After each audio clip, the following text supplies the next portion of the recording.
in my story too. Yeah, I did not feel myself wake up at all. I think I threw the covers off of me because I have a tendency to sweat. And so I have this thing, I got this big, juicy comforter. Threw the covers off and so sometimes I do have to but I don't even know that I wake up for that. Okay. Yeah. So we're good. Good. I like all that black.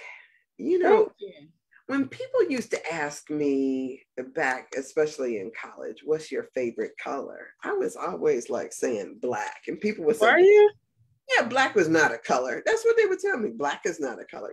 Yeah, it is. It absolutely is. So I don't know.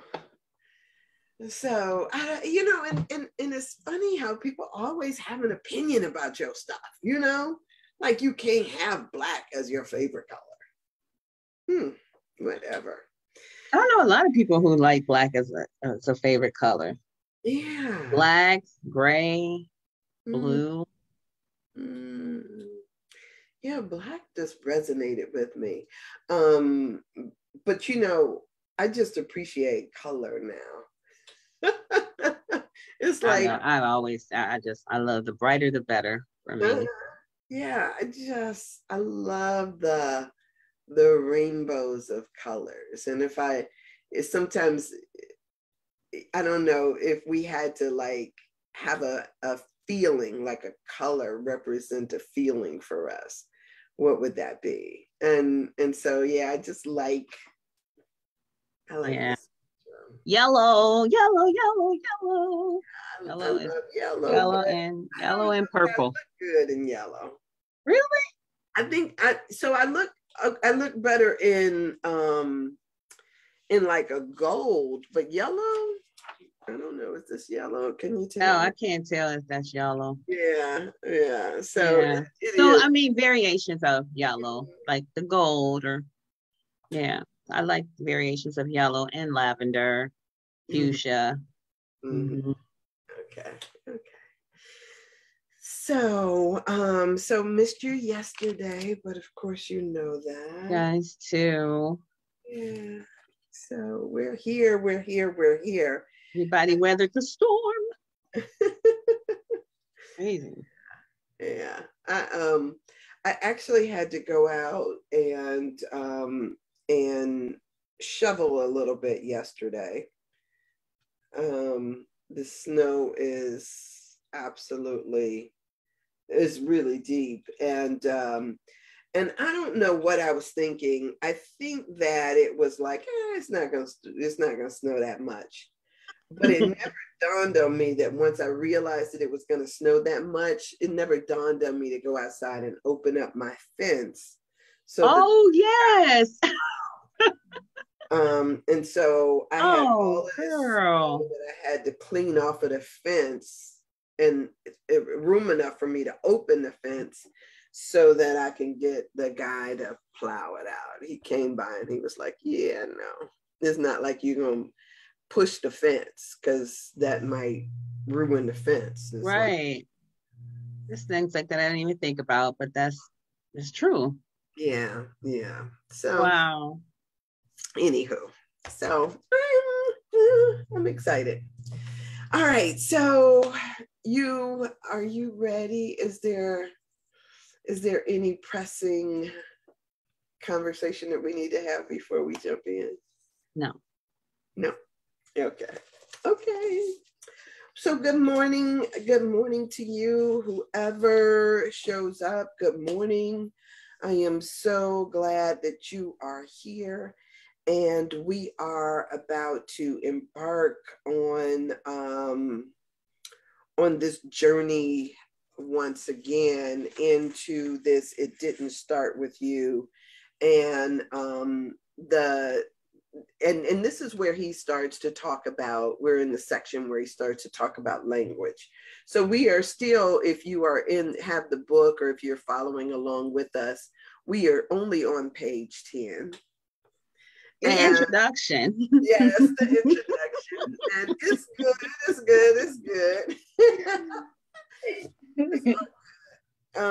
It is all good. Yes. And so he was, he kind of talks about this thing. I'm so glad that he's into language, because as writers, I think it's important that we have a good grip on language and descriptions of words, because words are so powerful, and the better we are with words, the better able we are to describe what it is that we're thinking or feeling with. Good morning, Ruth. Ruth. Yeah, it's the better able we are to get a grip on what we think or what we feel on this. And so he says it was through language that he entered into the world of psychology. And he says both as a student and a clinician. And he had little interest in the tests and theories and models of the behavior, but instead he heard language. And he said he developed a listening technique that he taught himself to hear what people were saying behind the complaints, right? So I know, and I hear him say, when I read that, he said, I taught myself, but I think that there's a level that I think that just, because that happened to me, and it wasn't that I taught myself that, it was just something that happened. So I think that some of us have that, maybe all of us can develop it too, but I think that that's a thing that happens to certain people. I'm always to say people who have been through trauma, because what happens when you live in trauma, you now become aware of what it sounds like, what it feels like, because trauma, people who have been in trauma become hypersensitive to facial expressions, energy in the room. They're always very sensitive to, am I safe? Am I safe? And so he, I'm sure later on realized that he was bred for this way of doing therapy. So, and I find that really interesting, because like, I think I've taught myself how to be more. Now I'm a sensitive person in the first place. I fancy myself, if for whoever watches Star Trek, I fancied myself this betazoid. It wasn't as if I could read a person's mind, but I could tap into the energy that they were feeling. And I swear by it, even when they deny it. That and that's how certain I can be of somebody else's energy. But what I guess is also important to me is how we listen, because a lot of times we don't listen to what's not being said. There is I remember when I went for a storekeeper's examination, right? When I was trying to get this promotion at a job I was working. And so what they did was that they showed a palette of material, say for instance, a palette of boxes. And, but there was some missing. And so it's like, how do you infer from this picture how many boxes there are when it started off as 100 and you see some missing? And so there is this, that if you see something, there's got to be something underneath it holding it, unless somebody is purposely trying to deceive you. So that's why when you see these movies and they open up this big thing of money, they look at all the money that's on the top, on the face of it, and they assume that if they, that is going to be filled with the same dollars that they see on top, because it's wrapped with the little seal on there. But that's why people pick it up and they fan through it to make sure that this is not just blank paper up underneath it, that this is in fact consistent all the way through with what it is that's supposed to be there. So a lot of times what you see is you see evidence that, or you can hear evidence that something else is there, but you don't know in all truth and honesty if what a person is showing you is what's actually there. So it's learning how to listen to that. And yes. Yeah, what's not being said. And my mother used to, I'm sure you, I don't know if your mother did this, but when I was in college, my mother would call me up. Oh my goodness. When I pick up the phone, she said, "What's wrong?" What's wrong? I'm like, nothing. She was like, "What's wrong?" I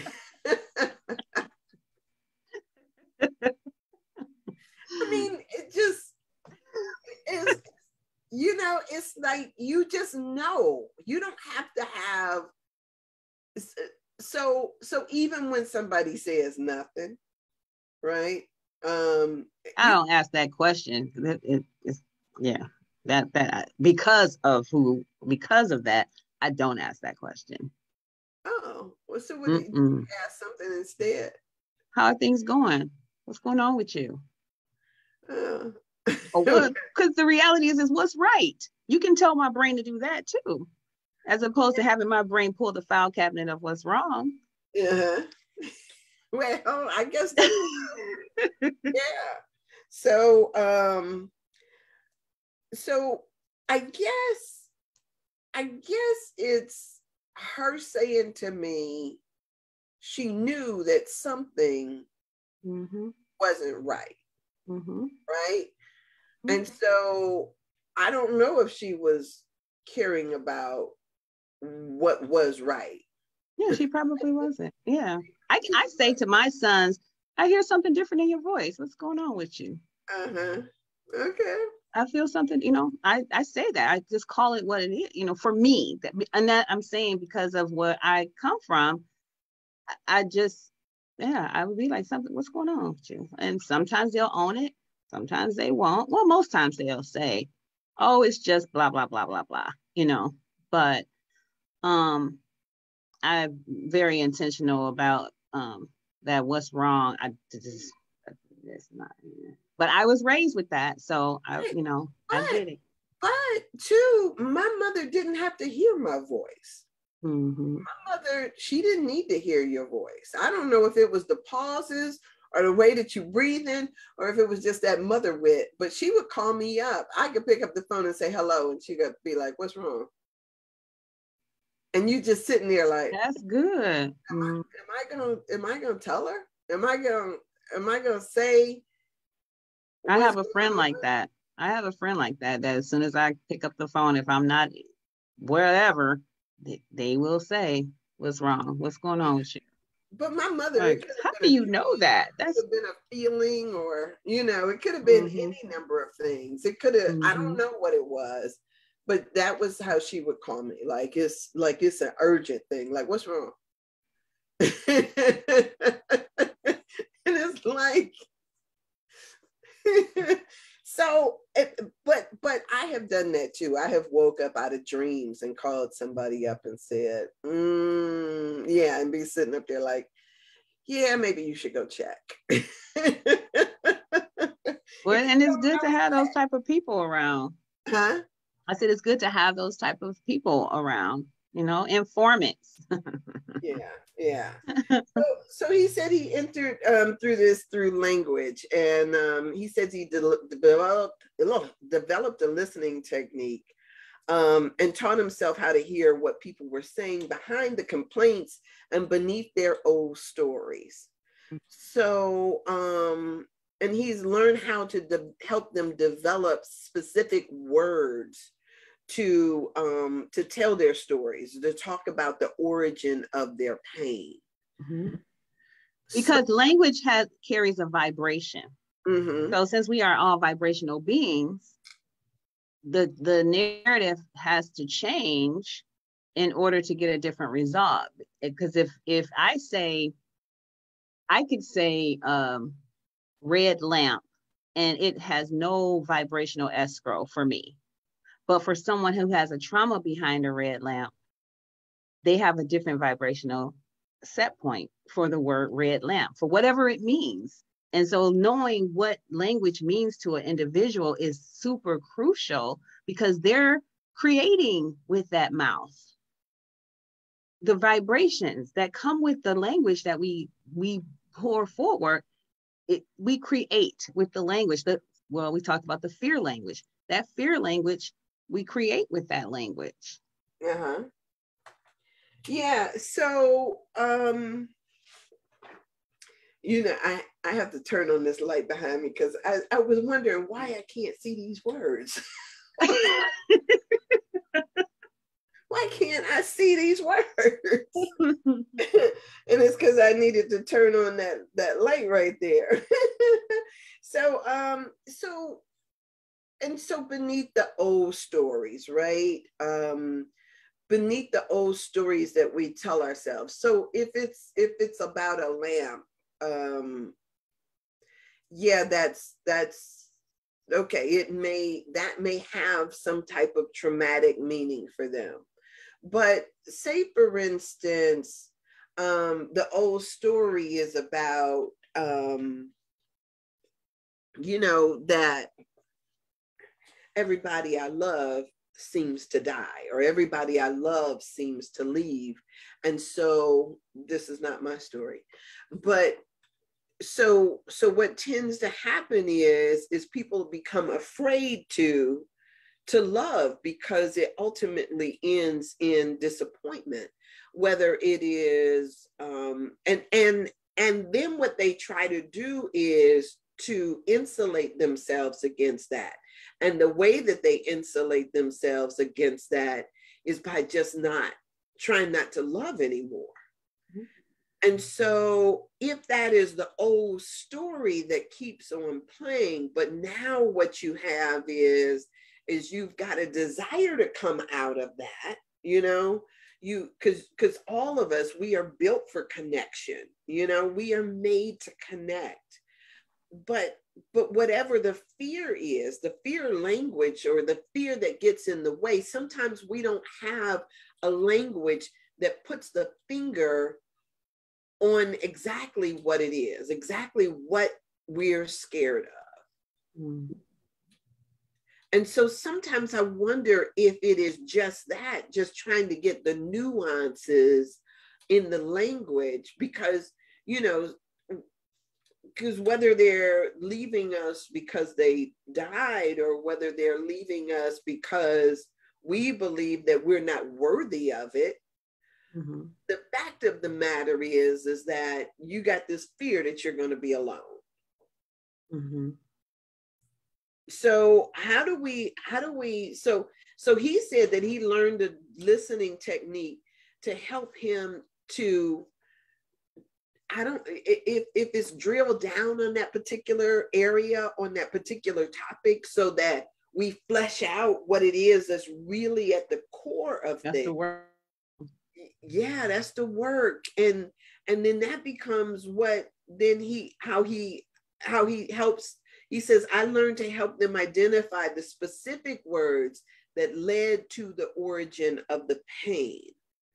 And so is it just keep peeling back the layers of the onion until we get to the core issue at hand. Mm-hmm. And so he says, and through some of the language, well, he says, though some of the theorists postulate that language goes missing during trauma, he said he's seen firsthand again and again that this language is never lost. Tell me about that. So now, now everybody is John Bowlby. He's the I hate saying founder or whatever of family systems. And he originally started with family self-differentiation and attachment and connection. So now everybody, the buzz currently is attachment. And that's the missing language that people, theorists or clinicians used to believe was missing in healing for people that were in trauma. But it's the attachment language that we learned in one of those theories with the kids and the attachment.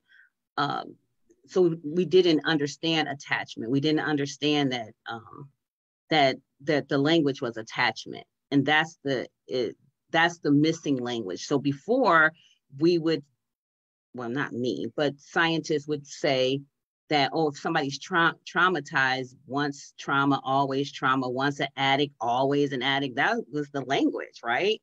But there is a language that says why I'm addicted or why I have trauma, and that language comes from the attachment piece.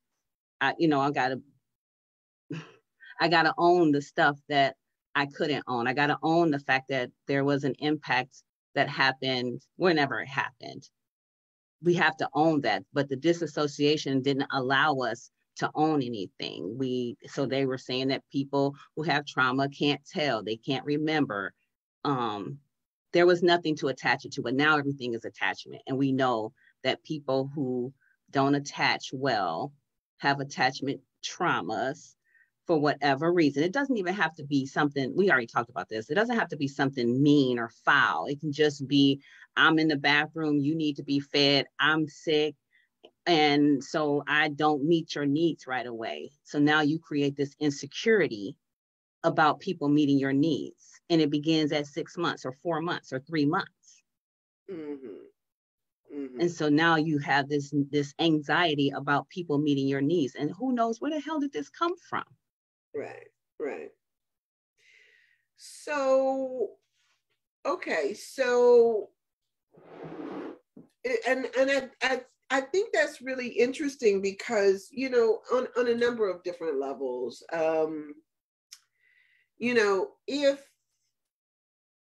say, for instance, a person is figured out, let me say it this way. If a person figured out how to keep themselves safe or how to self-soothe as a result of what can be perceived as detachment, like, okay, you are not paying attention to me, you're not going to give me what I need, so therefore this world is safe. You say, I'm sorry? Not safe. Yeah. So therefore the world is not safe. And so now I figure out, Okay. And so according to research though, I think that when that happens, there is something that is released in the brain to sort of offset that trauma, like a dopamine or something, I don't know. And then we become, as we grow older, sometimes look for that same kind of dopamine rush to affirm. Yeah, through other activities that we might do. And so those activities may seem like we're acting out in order to get attention, even if it's negative attention. And those things kind of reproduce themselves over and over. And I'm unable to attach to another human though.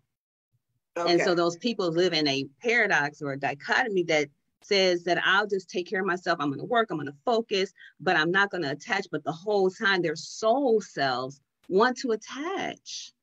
They want to connect, but they can't stay connected because of what you just said, whatever the brain regulates as safe. So I pull away. We call those people avoidance. Sometimes people can be disorganized avoidance, but that's the avoidant behavior of I'll just go and focus on my success, my career, and everything else. The whole time, though, longing for a genuine, authentic, lasting connection because we were created to connect. And so, it's interesting because when I was younger, I read this book called Looking for Mr. Goodbar. I've never read it, but I've heard of it. Yeah. And it seemed as if this woman was on this search for somebody to feel a piece of her that that I don't even know that she perceived it as being something that could be filled, but she kept trying to connect with all these men looking for intimacy when all she was getting was sex. And and not knowing that there's a difference, not knowing that that cup cannot be filled from the method that she was using to fill it. And a lot of times it seems as though, you know, the same thing happens over and over again. We're trying to fill a void in our lives with something that doesn't have the capacity to fill that void, because it is not that genuine connection, that place of trust and transparency. You know, I don't know. I wonder about that.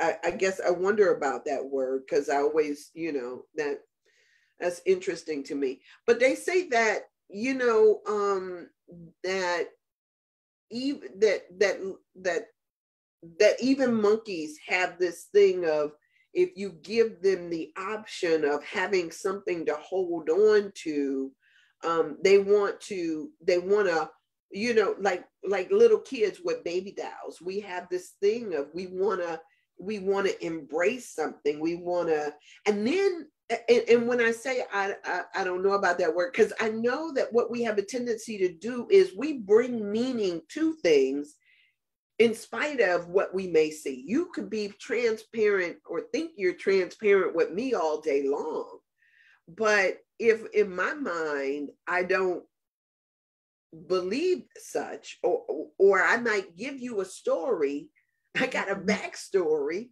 because your story ain't fitting with what's in this Sandra already knows what you think in paradigm. You know what I'm saying? So tell me about the intimacy if you're not transparent.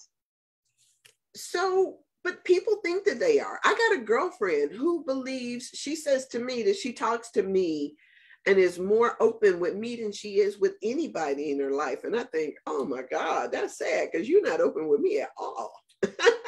I mean, is she open to at her level? I mean, do you think that there's another level that she's resisting to have with you? I wonder if there's another level. But there may be, but I mean, she's not there. Like, she on the 5th floor. That's where she at.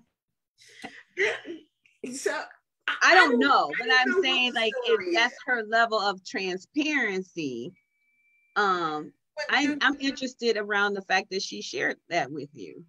Yeah, but do we ever know if somebody is truly being transparent with us? I don't care. Okay, so I don't either. I mean, because what I do know is that you're entitled to your own thoughts. Yeah. I mean, they are yours. And I have, for me, sitting up there asking you what's on your mind every moment of the day, to me is invasive. If you want to sit up and have a fantasy all day long, if you sitting up in front of this thing whacking off and I just don't, that's your business. I wonder if she meant her level of exposure of herself. She is able, her level of transparency is that I'm able to expose so much more of me to you than I am to other people. Because it's the same thing in therapy, that there's a level of exposure that makes it safe. Because when I walk out your office, Stephanie, I don't have to look back at this anymore. And I go on and live my, you know, pretend the life that I'm living, that nobody knows that I'm suffering, except when I come here for 55 minutes. So there may be a level of, she's giving you influence and to open up another part of herself. And for her, that is transparency, because that's further than she would go with another person. With another person, this may be her where she goes. And so that's her limit of transparency. That's what I would think. Because I mean, nobody like fully I mean, that would be disturbing if somebody just would totally like dump their bucket out into another human's life and be like, see me? like Yeah. that's a bit overwhelming. Yeah. And yeah, and I would be one of those that would be thinking to myself, like, wonder why. Wonder why you don't feel as if there is something that you need to, I mean, I don't understand that whole idea of yeah, it's one thing to be to trust, but it's another thing to say that I'm transparent, because I don't know that as much as I share, as much as I tell of my life, I know that there is so much more that is none of anybody else's. It's not that it's none of their business, but it's not meant to be shared. Mm-hmm. I have, and a lot of times when I have received stuff in meditation, I used to go into the church and think, oh, I'm gonna go in here and I'm gonna share this because it was so profound for me. But just because it's profound for me doesn't mean that it translates to other people. It's Right. not for It's them. one of those situations where you had to be there. Yeah, well, yeah, but even that is, our messages are individualized just for us. And so like you say, around your trauma, those things that that you've been through, it'll have a different meaning for you than it would for me. I just be sitting there looking at you like, right. Well, don't look at me like that, but I got you. It's mine. Yeah.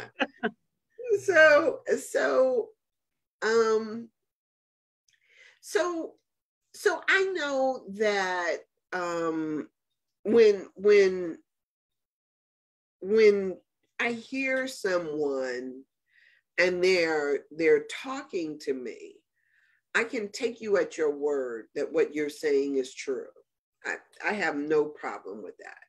Mm-hmm. But I also know that for me to listen doesn't mean, and this is where we go back to that thing with you and writing stuff. Sometimes you tell me stuff, or people tell me stuff. And even before you get to the next sentence, I done forgot what you said. And it's not that I'm not listening. It's just that it's probably just not, that it's not my stuff. And so all I'm here to do is receive and not necessarily get caught up in what is being said. Good morning, Erica. Good morning, Erica. Got the Me Too movement going on. She just said me too. Yeah. So yeah, I just think that I think that some stuff is really, really hard to share. It's just information that you need to retain. It's just information that you need to retain. Well, so you're saying like what, meditation, when you get the downloads that, or that you only maintain information that. Oh, wait a minute. And then she said that it's just information that you don't need to retain. She put don't in the next little thing, that you don't need to read. Yeah, so I can hear stuff, and that's why you don't have to worry about me going back telling your business, is because I forget about your business before you tell it to me good, because it just is like, oh, okay. Now, I don't know if that's true, because you got a story. I got a story. It's my story, though. When I'm telling stories, they're my stories, really. I mean, so the parts about yourself that you retain. Okay. Yeah, I'm gonna remember my stuff, but if it's your stuff, I sit there like, I don't know why Stephanie got divorced. I don't know, because somebody asked me a question like this, like, I don't know. Ask her. Yeah, that would be phenomenal. Because I love telling that story. Yeah, I just don't, it just is not something that I hold on to because it's like, My ex-husband asked him the same question too. like, why did y'all get divorced? Which one, the first one or the second one? Sometimes both. The first one understands he had drug problems and he was abusive. He gets that. The second one he knows too. But yeah, they both ask, but the second one is really more perplexed than the first. Yeah, Erica on here talking about I want to know. You want to know, but and Erica, when people ask you questions, why did you get divorced or why did you? I mean, it's like for me, it's like, you know, that was the next step in your evolutionary journey. I mean, it was anything else that needs to be it was. Things just happen. It was. No, it didn't just happen. I should have happened earlier, but I, I finally decided, okay. I'm ready to move on to the next thing. I didn't want to do this. But yeah. But yeah, it's in the book. Yeah,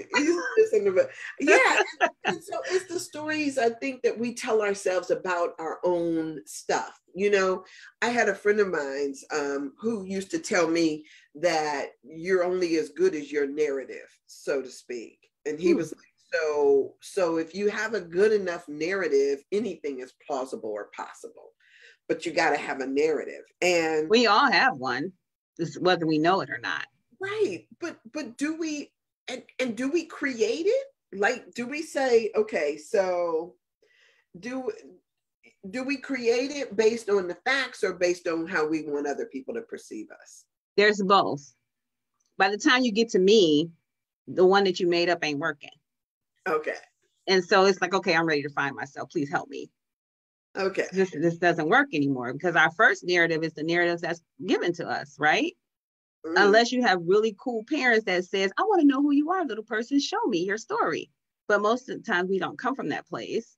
And so now we have adults and authorities that tell us how our story is supposed to go. You know, do good, get good grades, go to college, get married, have kids, buy a house, blah, blah, blah. That's the narrative, right?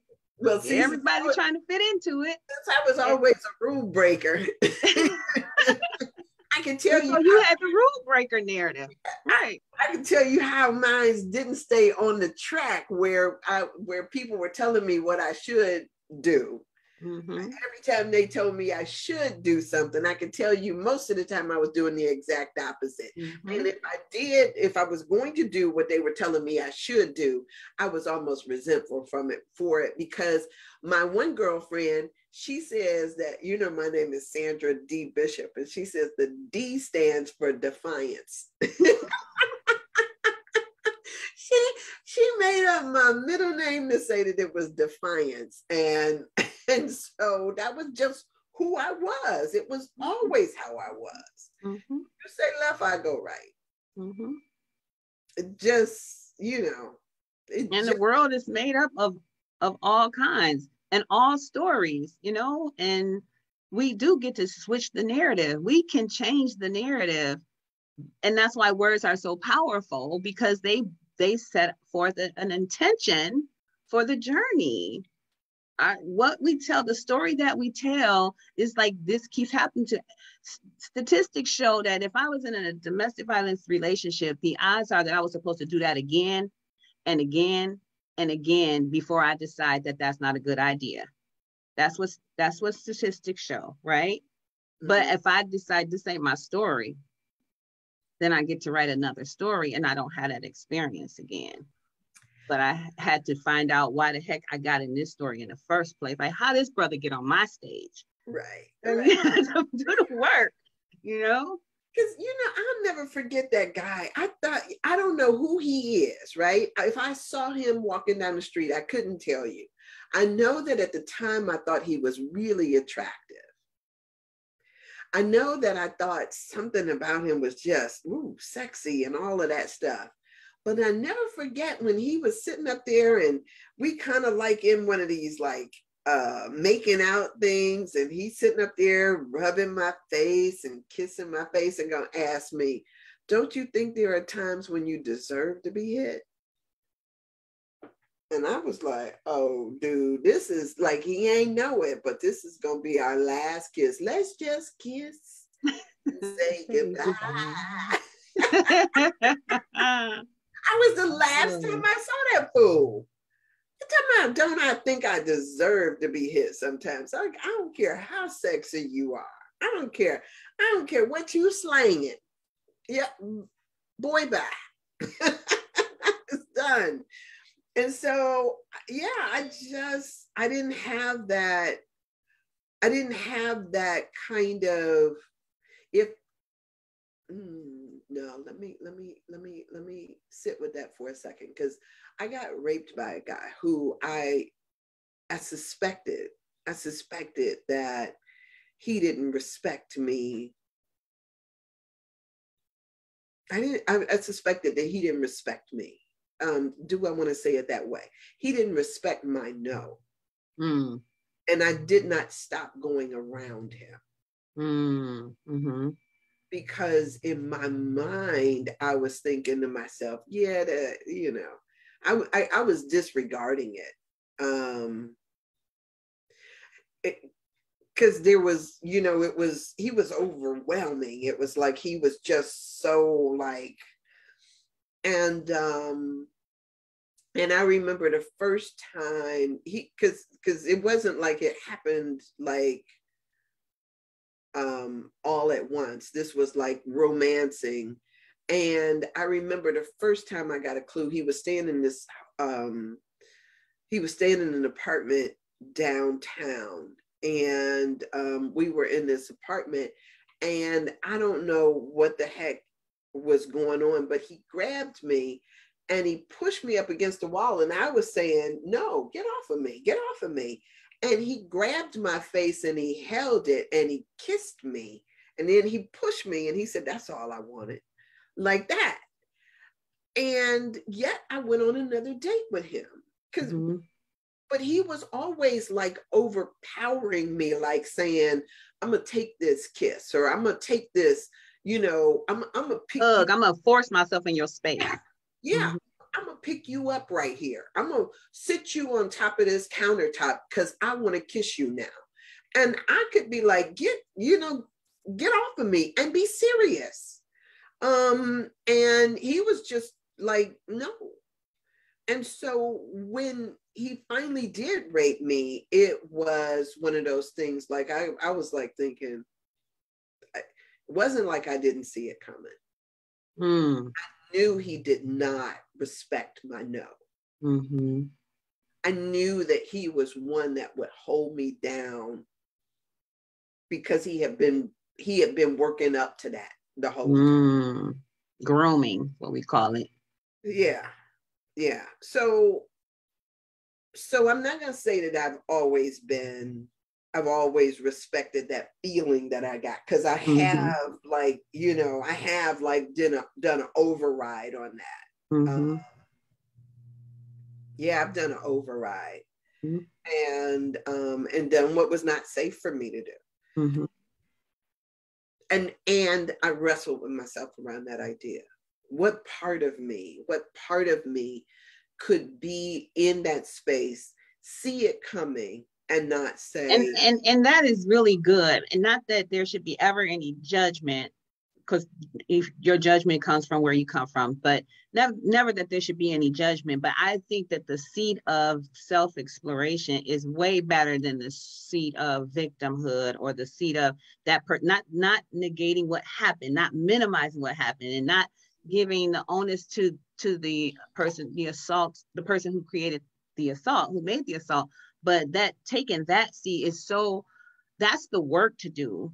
And so many times when bad things happen, if you will, to us, we spend a lot of time in the seat of blame and how horrible that person is, and never taking a seat in the, like, how did I see this coming? Whatever you do. For me, as a little person, I said, what did I do on this planet that as a little person, somebody thought it was okay to sexually assault me before I'm 10 years? Like, what could I have possibly done? But I had to start doing my work around that to see that, just to do my work. What was it in me? What was it in my journey? Whatever that I needed. And if I could say anything for the people who are still holding their abusers hostage, set yourself free by looking at yourself, right? Not that you are the cause, but then just say, I ignored this, or why did I keep going back? What was it? What was I looking for? Wasn't looking for the abuse. Or what part of me was attracted to this? I mean, because, so this guy I like that. was, for whatever, he had this persona about being a former Marine. And, we had gone to places where somebody could be looking at me and he'd get in their face because they were looking at me. There was this aggressive. And you had that narrative that he's supposed to be a protector. Right. You had that narrative coming in. Yeah, right. That makes so much sense. I mean, and so, the little damsel in distress part of me was enamored with the aggressiveness of him. That same aggressiveness that he showed towards another man, now all of a sudden, because he wanted to get his grind on, I'm going to sit you up on this counter and I'm going to, in spite of the fact that you acting like you don't want this, because, whether it's I don't like the way you kiss or I don't want to, don't be trying to force it. There was nothing romantic about it. It was always like, I'm going to dominate you and get them. I don't even think that I don't remember him having the capacity to even approach, sex in a way that was intimate for me. It was that makes sense. It was always, come here, girl. It was, So yeah, it was. And so there was part of me that was like, I guess I liked it. I like guys with big, rough hands. It just don't be rough. I mean, there's something, sexy about that, but you ain't gotta be rough.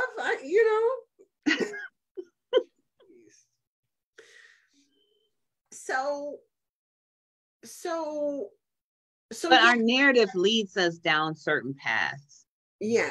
Our narrative leads us down certain paths. By the time I got in a connection with my abuser, there was a part of me that literally, figuratively, felt that I had done life wrong. I messed up.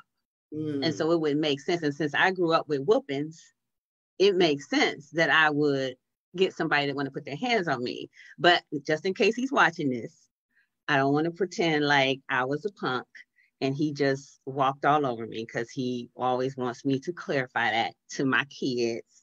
Your mama had a mean left hook. So, I was a fighter. I already confessed that. You said that you were a fighter, yeah. I was a fighter, but he's a big guy, 6'5" or something like that. So how much fight, But there was a part of my narrative, and hindsight, that believed that I should have been in that because of choices that I made. I got pregnant instead of going to, I had to lose my school scholarship and all that. There was a part of me that felt like punishment made sense. It wasn't conscious, it was unconscious. So he could vibrationally show up on my stage. Because I had made choices that I thought merited discipline. Yeah. So through this language, like that you guys are hearing from us by telling our story, and this is one particular story. It's not the whole story. Mm-hmm. Mm-hmm. As you see, we sitting here today. Ta-da! No. Yes. Yes. I mean, today, this is where we are. Yeah. And so it's not the whole story. It's not a period. Right. I mean, it's not the end of the book. It's a period, next paragraph. Right. So this does not define who you are and how you have to show up. And you could be brand new, even if you're married to your abuser, right? Yes. Who is dominating you on a regular. You could be brand new. And this is not necessarily about you. But what you do need to do is be honest with yourself about, okay, where I find myself, right? How did I get here? Because I know how I got there. And now I can make a new decision. I can say, you know what? Been there, done that. Got a t-shirt even.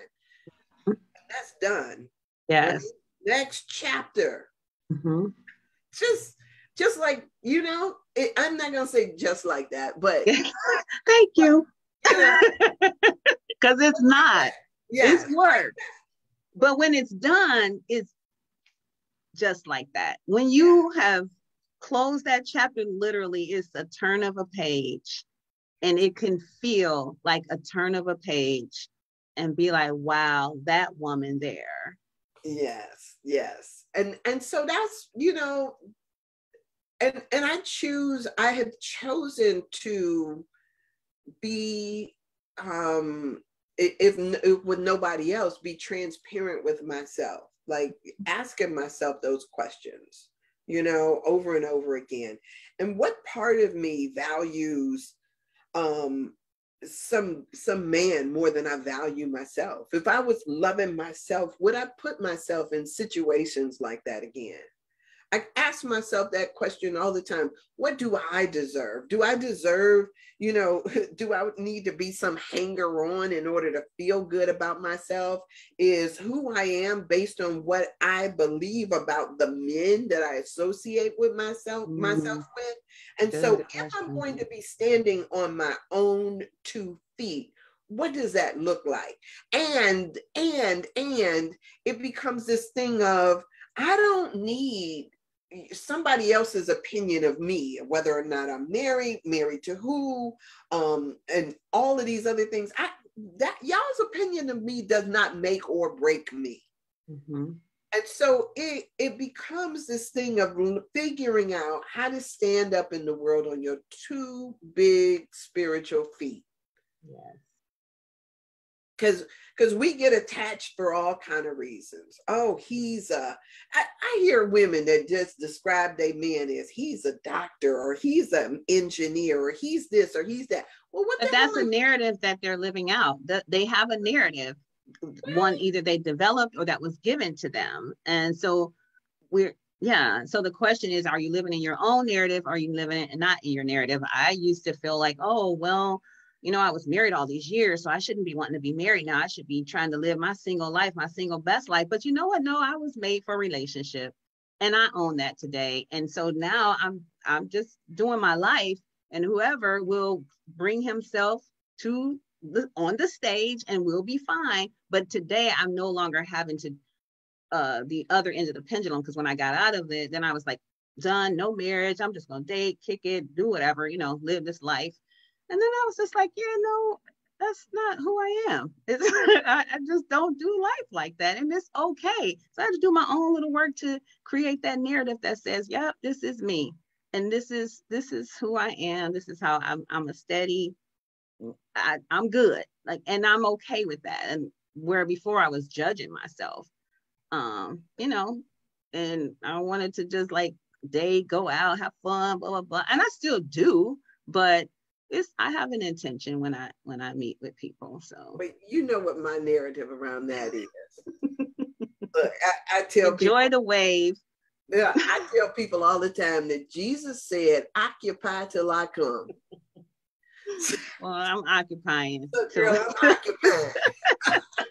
So I'm occupying, but at first I you know, I had a judgment about that. You know. Narrative. Yes, I'm occupied. know, so I guess it's all in how, how we see it. Because one of the things that I do know is that I had a guy who came up to me just this past summer. He's talking to me and he's trying to get me to go out with him. And I was like, I was thinking, I'm funny about that. I got feelings about people. And if my feeling about you is like, yeah, no, right? I don't care how attractive you are. Sometimes I'm like, yeah, no, you're not the guy for me. And so he's busy trying to convince me that I should go out with him. And he says, don't you want to be happy? And girl, I stopped in my tracks and I turned around and I looked at him and I said, you don't make me happy. Right. Everybody else makes me happy. I make me happy. And if I let you tag along, then you still have to understand it's not your responsibility to make myself happy. It's my own. Right, yeah. That will always be how I'm operating in the life. And so, you can get on board or you can step aside. But you are not going to be make or break or any of that stuff. I'm going to be happy where I'm at. Mm-hmm. And I don't, and I'm one of those babies that probably played with their own toes and their own feet and found total amusement in them. I know that's me. Yeah. I can figure it out on my own. Sitting there waiting on you to rescue me. Yeah. Exactly. And so, but I think for too many people, I've heard guys, I had a friend of mine who told me that, he got married a couple of different times because of money, because of who her family was or how much money he perceived her to have or the position or education. People get married for so many reasons. And that ain't necessarily what's going to make you happy. Mm-hmm. But we don't, I wonder if people learn that somewhere along the line, if they get a clue, I don't know. But it's always interesting to me what people do to themselves. Anyway, I asked Rhonda the other day, I said, can you make a bad decision? And she was like, oh, absolutely. And it'll take you forever to get out of that decision that you've made. And I was thinking to myself, like, what decision would that be that would take me forever to get out of? I was just sitting there. And when you say get out of, do you mean get it out of your mind and your heart space? To correct it. Like you can make a bad decision and it take you a long time to correct it. And I was trying to sit in that, like thinking, what would that be? I was like, I don't know which decision that would be, because ain't too much that I can't just be like, whoop, oops, sorry. I'm gonna be like, everybody's not like that. There is that pondering and the self-loathing and all the stuff, but then there's there's people who take years. And there's people like me, I'm a self-corrector. I want to fix everything. Like let's figure out how to make this work. We can make this work. We can make this work. I can figure this out so I can stay on a job longer than I should stay on a job, because I'm making all the necessary adjustments that I need to make. I step away, I am good. Like I know that I have wrung that rag out as dry as it can be. And then I'm like, I'm out of here. I gotta go. I can't give you nothing else. Like I'm tapped out. Okay. No, and those durations have gotten so much smaller because tapped out comes easier now. Yeah. Okay. It's like, oh, I'm tapped out. Date 1. I'm good. And for y'all who haven't heard that little thing, I went out on this date with this guy and we were sitting there and we had ordered drinks. And when the woman brought the drinks and set them down like she was about to take our order, I said, can I get the check? And that guy turned and looked at me and he says, oh, it's like that? And I said, yeah, it's like that. I'm surprised he didn't toss the table over because he was pissed. I was like, yeah, it's like that. Mm-hmm. Stick a fork in it. Not. So, I'm not going to say that I have been 100% perfect with that, but I know in my mind, a lot of times I don't necessarily say that immediately, but I already know for myself when I'm done with something. Mm-hmm. Sometimes it just may take a minute for other people to catch up with that awareness. Mm-hmm. When I'm done, it's like, yep, done. Well, I am a classic recovering from trauma, whatever else, and so it took me quite a bit of time to exhaust my why, and then now I'm clear about my whys. Most times, I'm clear about my whys. I can leave a job, and I can walk away from things now. Mm-hmm. So take courage. Yes. It does change. It Yes. does. Yes. Okay, this has been so good. This Yes, has it been so does. good. And yeah, I thank everybody for being here today, whoever was, Mm-hmm. thank you so much. And this was good. Maybe this wasn't even about you, it's about us, and have those moments, those days. It was good for me. Yes, same So here. yeah, I thank you all for being here. And yeah, and so with that, I think we We're will. still on page 10. Yeah, I'm sitting there thinking to myself, like, yeah, we'll pick up right where we left off. I don't know where we left off, The but last paragraph on page 10, right okay, at the beginning. Mm-hmm. okay. Yeah, language is a potent tool for healing. Yes. All right. So, yeah, we will see you here tomorrow, God willing, and the creek don't rise. It's Wednesday, hump day. Yes. So, Yes. something wonderful on a Wednesday. Wonderful Wednesday. All Yes. right. Step Have a wonderful day. into. All right.